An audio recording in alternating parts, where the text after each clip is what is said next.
Hey everyone, welcome to the Married to the Market podcast. I'm Camry Stoffel, wife, mom of 3, salon owner, and full-time realtor with Town and Country Realtors.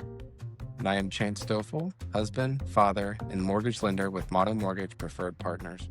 We are married to each other and we are kind of married to the market too. Before we dive in, a quick disclaimer. This podcast is for content and educational purposes only. We're sharing stories, insights, and opinions from our experiences in the industry. We also want to disclose that Town and Country Realtors and Motto Mortgage Preferred Partners are partnered companies. And yes, we're legally married, just keeping everything transparent so we can stay compliant. This podcast is where we get real about marriage, parenting, and real estate. The messy, exciting, sometimes overwhelming, but always meaningful parts of life. If you're building a home, a family, or a future, you're in the right place. All right, welcome back to Married to the Market, episode 8. All right, episode 8, we put the real in real estate in the real life. And no, that's not cheesy. It thought it was. It sounded better when I typed it. So we're going to roll with it. Roll with Fine. it. Put the real in real estate, Camry. Yeah. So we have our 3 main topics: marriage, parenting, and real estate. And we have a few questions that we've answered separately because we've been liking how we've been doing that lately. So we're going to roll with it. And then we have another little extra questionnaire at the end. So that'll be fun. Surprise. Surprise. So we're going to slide right into the marriage. And the first question is, what's one habit or action you consistently do that strengthens your marriage? I think one action or habit that we consistently do is trying to continue to date one another and making time for each other. Yeah. Um, I think that's important, but also including the family, showing them how we interact with one another and experience life. We don't exclude the kids with anything. We try to bring them along with everything. So, Mm, what's it's hard not to. yeah, it's hard not to. We can't find anybody to watch 3 kids. Maybe if there was one, but A bit easier. 3's a bit of a chore. Yeah. Mine is, I think we do a really good job at acknowledging each other. Yeah. And then we're always really grateful for like the little tasks. So it's easy to thank somebody for doing something big for you, but we also thank each other for doing the little things too. So like if you cook dinner, I'm like, oh, thank you so much. Dinner was great. Mhm. Or just acknowledging little things. So yeah, we try to make sure that we're both very aware and very grateful for each other. Yeah, I think it's easy to forget some of the things that, we do for each other and other people also, just take it for granted how much your spouse does help and what they do for us. So just acknowledging the little things and showing appreciation for what they, go out of their way to do and just continue to do every day is important. Yeah. Question number 2. All right. What's one way you try to show love or appreciation to your spouse every day? I think for me, I'm like a good accountability partner and just holding Camry accountable for what she says she wants to do. If she wants to wake up early in the morning, I make sure to rip the blankets off of her and pull her out of bed if that's what it takes. I'm not always grateful for that. She's not grateful for that. We all love an early start to the day. I try to help Camry have the mornings be slow and easy with getting her ready for work or just helping out with the kids. If she's getting ready and, say a baby needs something, like obviously I would address that opposed to asking Camry to do it when she has other things going on. Yeah. I see. Yeah. Thank you. What else? Maybe like putting gas in her. Well, yeah. You did try to get my tires rotated Yeah, I did. yesterday. Yeah. That's really nice. Apparently you can't do that if you have kids in the car, and I wasn't about to unload the whole family. So I was like, I'm going to leave now. Yeah. But just making sure her car's got a full tank of gas and oil changed and Yeah. maybe bringing home donuts and coffee or something so we don't have to cook breakfast. Yes. I always love those days. Yeah. Mine is, so we did the love languages in the past, and we kind of know each other's love languages. Chances is words of affirmation. So I do try to kind of always do any type of encouragement or like, oh, you look so handsome today, or I'm so proud of you. And I try to do something like that at least once a day. So that's why you do that. No, but like I want it to like Yeah. be known. And I am so proud of you, and you are so handsome. So it makes it easy. But I want that to be known that like you know I feel that way. Hmm. So I don't want that to ever be like, I feel it, but I don't say it. Right. Like, I want you to know. So I think a big thing is people always expect their partners to read their minds. Hmm. And I think something that we are really good at is like, hey, I'm feeling this way, and I want you to know that I'm feeling this way. Yeah. And also just talking through our problems, trying not to stay mad at each other, just looking Yeah. how we can do things better and try not to have the same conversation twice. If we disagree on something, let's come to a solution and then, hopefully do right going forward. Yeah. Yeah. Hey. Okay. Moving into real estate. So, question number one. What's one decision or strategy in real estate you feel proud of executing? And can you share a story about it? Do you want to start? Do you want me to? I can start. Okay. So, a referral partner had referred a book to me. He actually sent it in the mail, and it is called The Seven Levels of Communication. And I can't remember who wrote it, so don't ask, but it's great. It's a great book for, I think, anybody in business, but mostly real estate or even in lending. Um, but it talks about so many different things, but it's a main thing is turning relationships into referrals. And it's really basing your business off of like a five-star referable business, opposed to just going out there and just meeting hundreds and hundreds of people and trying to sell them all one house. Like, I want to meet 50 people and really get those relationships structured and strong to where they're referring me to their sphere of influence, and it's just going to start building that way. Um, and then one thing that they also taught in there was the power of handwritten letters, which I really like a lot. But I don't know. I think just getting a handwritten letter in general is super nice. And it's a different kind of piece of mail that you're not going to just see it and throw away. You're going to actually see it and open it and read it. Right. So, something that I've been trying to put into my business is writing handwritten letters to sellers that might be looking to sell their home. And I'll put like my information on there or information about their home that I know, and just something to kind of like make a connection, or even, people that I've already sold a house to, my past clients. So reaching out to them, making sure they're loving the house, telling them to reach out to me. Um, really everybody, friends, family. So I'm trying to kind of get into that, and I'm enjoying it. So Hmm. it's fun. I think for me, one decision that I implemented with real estate doesn't really go hand in hand with what I do for my job. But whenever I was younger, I wanted to buy a house. I hesitated. I was scared. I ended up deciding to buy a house. And I think we've talked about this a little bit in the past, but ultimately by buying that house, I was able to build equity. I wasn't paying rent. That house ended up accidentally becoming our first rental property that we now rent out and it cash flows monthly to help cover some of the expenses. And then ultimately, it just helped me build my experience in the industry. And that's why I encourage people to buy the home, now opposed to waiting because things are going to get more expensive. The first home we bought was like $94,000, and today it's worth $200,000. Just Mm. what, like 9 years later. So Yeah. that's huge. And if I would have waited, I mean, I would have just been saying, "Oh, homes are so expensive," but everything continues to go up in price. So Yeah. Yeah. What feels expensive now is going to be super yeah, expensive 2 years. and that's never hit harder than looking at the first time I bought compared to what it would cost to buy now. So, Yeah. I think the equity topic is so important because some people don't understand it. hmm, But I feel like I have to have that conversation often with my buyers of like, you love this house, but it doesn't feel like a forever home, but that's okay. yeah, Buy it, build the equity, use that equity as a down payment for your next home, and that might be your forever home. maybe, So, probably not. but maybe like Yeah. it's a ladder. You just kind of use this to get to the next one. You use that to get to the next one. I think what's the statistic? You move on average like 7 times in your life. And that's probably childhood homes, moving to college, your first home. People think it's my forever home. In reality, you'll probably be there for less than 6 years. So, Mm. I mean, people upsize in homes because of having a family and maybe job relocation or something like that. But I What are your thoughts on people? I guess building their forever home in their 20s. Is that wild? think it's wild. Yeah.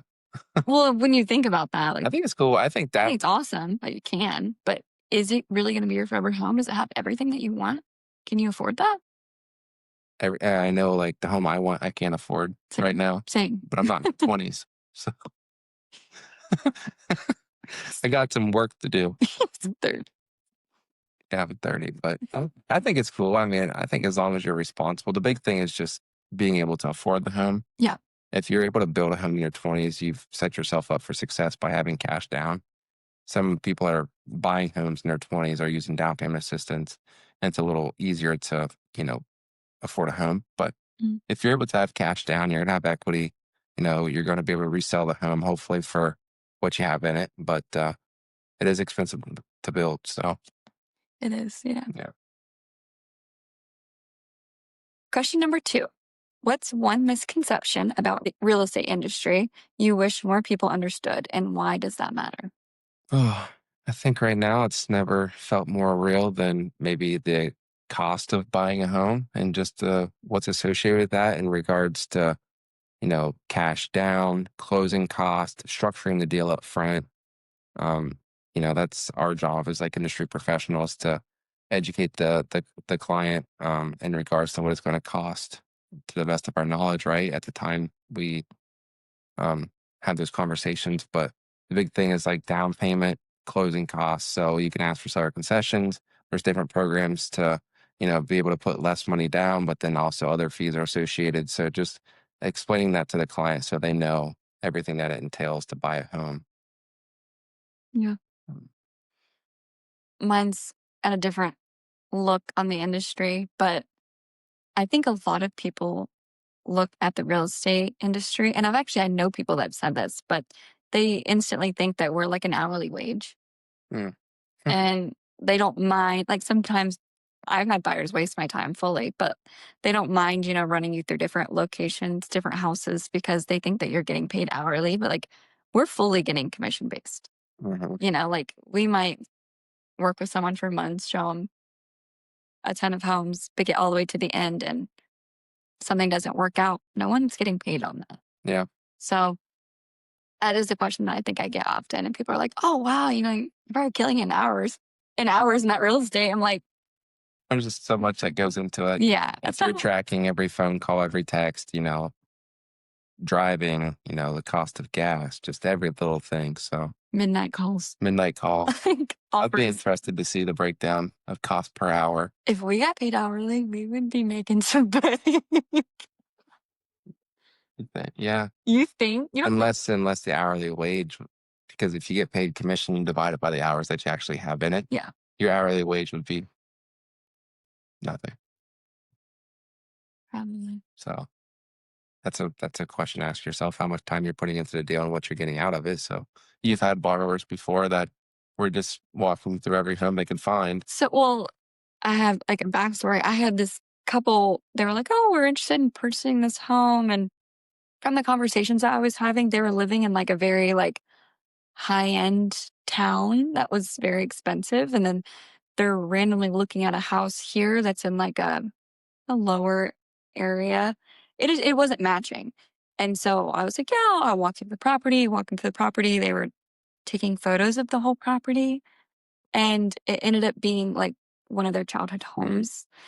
And the whole time they kinda just kept mentioning like, "Oh, yeah, we're considering buying if the price is right." And I don't know, it just didn't work out. So I could tell I was getting led to believe that they're wanting to purchase when really they probably just wanted to see their childhood home in person. yeah. Um, Mm. so yeah, and I was like, in their heads, they're probably like, "Oh, this girl's making, hourly wage to come and show this house." When really that's not the case. I dropped my children off to have someone watch them. I drove across town to show you the property and, you know. I just don't know if they think at all. Like if I get to the bank, I don't Yeah. think about what the teller's making. I go to, No, cash a check. If I'm looking at a house, I don't think about what the agent's making. It's their job to show the house, it's their but job. it's misleading. It's misleading. Yeah. Yeah. But that's real estate. So when it does pay off, it pays off. Right. Right. Right. Yeah. I think for us, we're both paid 1099. So Mhm.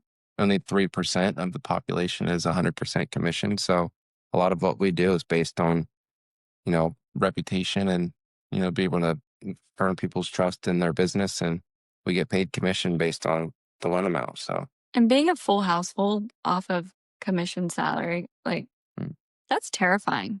I don't wish that on anybody. You really have to, like, bet on yourselves Yeah, and be go-getters to do it because that's so scary. yeah. Cameron and I are both, you were self-employed, right, Yeah, with the I hair was salon, but self-employed for a I've while. always had a pretty cushy W-2 job to where they paid me, like, regardless, Yeah. and, now I don't get paid regardless. What is it? You only make money when you make money. That's right. Patent by Camry. Okay, Trademark. I don't trademark. no You patent. can't patent it. Yeah, Trademark by Camry. yeah. All right, moving into parenting. So, question number one: what is one parenting choice or approach you feel proud of right now? I think something I feel proud of right now is being able to not send our kids to child watch. Well, The parenting approach. parenting approach is not sending our kids to child watch. We don't accept the norm. I quit my job so we could have offset schedules to be Yeah, able to stay home with the family to hopefully one day be able to homeschool. I mean, that was huge that's for an us. approach.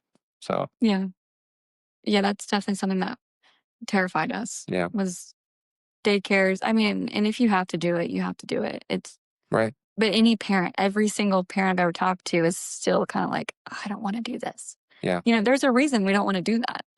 Um, and it is scary. It's scary trusting someone with your entire world, Mm, So yeah.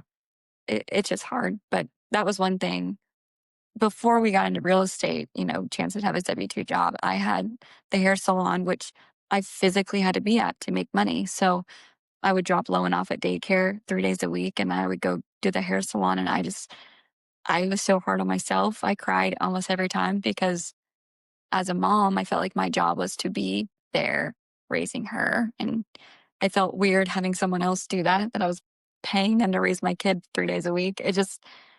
Every mom I talk to has the same thing. I worry about how impressionable kids are and who's mentoring them at that age and the kids that they surround themselves with. If Lowen learned how to bite and pinch at daycare, I know she wasn't going to learn Which that from us. I So, think she did actually. oh, well. I think the first time she pinched, we were like, "Mm." Oh, well, the pinching was from daycare, right? Yeah, Yeah. Okay. I yeah. thought you were saying she learned that from us. So, Oh, no, it was from daycare. okay. So, I mean, yeah, it was tough. It was a sacrifice that we made. And um, right now we're electing not to Yeah. continue to do that. So, But that's what pushed me more so to even get into real estate too. It was like, yeah. okay, I can do this and I can stay home. Well, also, like having twins, I mean, Lowen was, having one kid it's still expensive. One kid, it's still expensive, but Yeah. like it wasn't that much. But having three kids, it was part time was probably going to be $1,800 a month. Yeah. And Part time. that's our price here in Zanesville. If you do that in Columbus, it's probably three, four times that. Yeah. So, I It mean, was it was impossible. yeah, it's like where we live. I mean, it's more affordable and you can also earn a higher wage, but the cost of living is more reasonable opposed to other areas. So Mhm. it's kind of why we like Zanesville. Yeah, I do. So my one parenting choice or approach I feel proud of. For Lowen, it's like obviously it's being present. I did put that like being present with her and building that bond. But I feel like she talks so much, Mm, but we're like really good listeners with her. Like whatever she's asking for, we actually like take the time and we have the patience to like sit and listen to her and like have a full conversation to where like her voice is being heard. Like mhm. she knows that like when she's talking that we're listening or like we're going to do whatever she's asking us to do like if she's needing something. But I don't know, we're just kind of growing that bond and it's almost like a friendship feel too, but there's still like a strong boundary of respect with the parents. So just patience, presence. Yeah. Uh, I think that kind of like our gym has child watch and that bond, like kids get upset because they don't know if you're going to come back. She always knows that we're going to be there. So she yeah, knows that she can trust us whenever we drop her off at child watch at the gym. She knows that she can go play and have fun and that we're going to come back. So, yeah. But even today, I feel like when I was leaving, she was like, "Oh, like where are you going?" And I was like, "I gotta go to work." And she's like, "Oh, okay, bye. yeah. Love you." Like she just knew, like, okay, like mom has to go for a little bit, but they're gonna come right back and everything's fine. I'm safe. Hmm. So I don't know. Yeah, it's like that presence is important. The bond is super important. I feel like Yeah. we let her we're getting better at letting her express herself too. Like she has a kid. So like you see like her in public, right? If she's acting out, like I do let her go a little bit past almost being annoying to other people. Because I mean, she's just a child. So like I don't want to discipline her or correct her the moment she enjoys herself in public, and is having a good time at dinner. Like, Yeah. so I don't want to be quick to discipline or anything like that. I want her to. Yeah. It changes for me if she's screaming.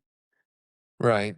She is learning right now that she thinks it's really funny to Oh, scream at a restaurant and not cry scream, like screaming with a smile on her face. just to hear herself echo. Yes. And she'll look us in the eye because she knows our faces get like blushy and red. And she thinks that's real cool. She's not that cool. Not that cool. Not in that moment. We're like, no. Yeah. But I think it's easier to talk about these topics about Lowen because the boys are so young. Um, I think the only thing I can say right now for the boys is like just keeping them safe. Yeah. Just trying because they are wild. They are climbing, crawling, falling. And I don't think I've ever been more stressed out in my whole life trying to keep them from falling. Just keeping them contained, staying the pack in place, padded areas, wear a helmet. Everyone's been asking me if you see us on social media and you see our boys have helmets on about 24/7 because all they do is just fall and bump their heads. So they are wrapped in helmets and are stressed. They wrestle each other. They're throwing each other down. They're learning how to climb on top of each other. Oh Like, gosh, yeah. They're it's hard. chaos. Lauren was not like that.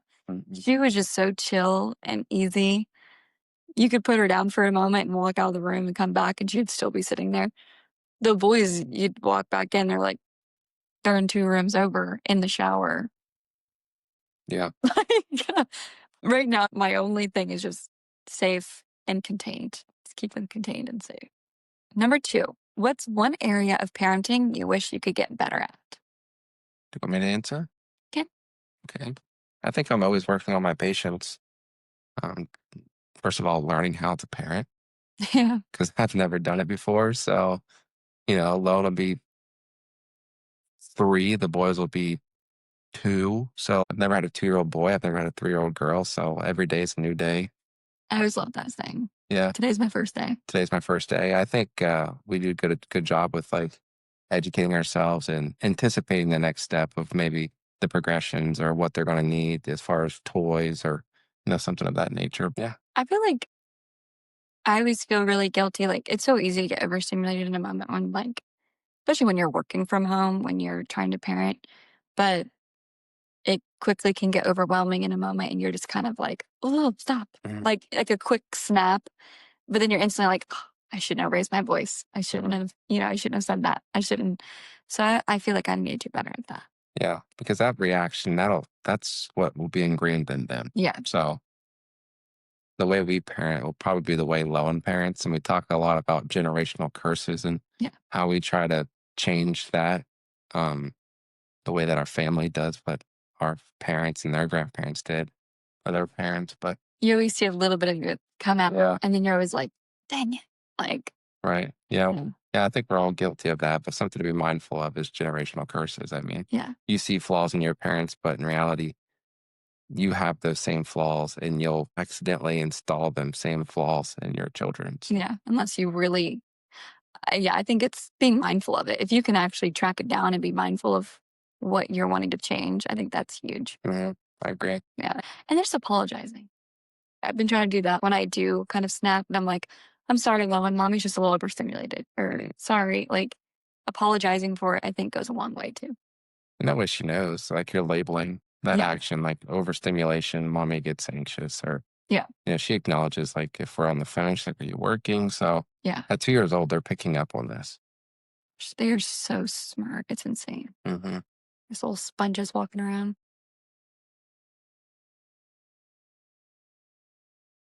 Earthquake. It's like, your, your Camry shaking. I don't know. Okay. The 1 word challenge. Did you read this earlier? No. Okay. So the 1 word challenge in every single category: marriage, real estate, and parenting. You have to name one word for me, Okay. and then I'll do you. Okay. I'll go first. Okay. In the one word challenge, what's the first word? Marriage. Marriage for Camry um, is a blessing.